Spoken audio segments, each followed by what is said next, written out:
blood. Behold, all things are become new. Look at somebody and say, all things are become new. Don't mix your past into the new things that God is getting ready to create for you. You may take your seats in the presence of God. I'm not going to be before you long, but understand with God, every bad ending can have a new beginning. Every sin committed can be met with a new mercy. A new day is upon us as a church, and as saints of God, we need the fresh wind of God in our hearts. Isaiah 43:18-19 says, remember ye not the former things, neither consider the things of old. Behold, I will do a new thing. Now it shall spring forth. Shall ye not know it? I will even make a way in the wilderness and rivers in the desert.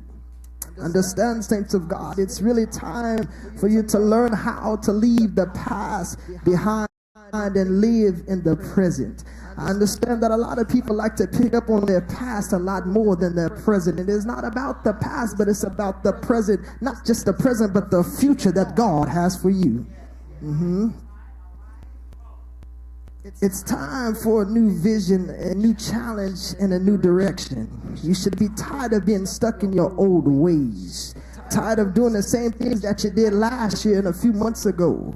God wants the newness to invade the oldness in our lives. No more living in the old. The Lord wants to see a new you and a change. It's time to stop repeating the same mistakes we've been repeating for the last couple of months. It's time for bigger and better. No more looking back. It's time to focus on what God has in store for you. Not your neighbor, but for you.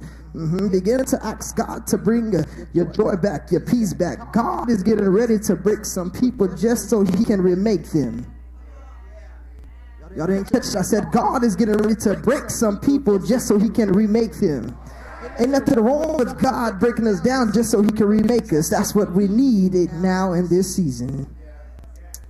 No more holding on to the hurt and the things that happened in the past. Understand that God is trying to restore and bring people back together and back home.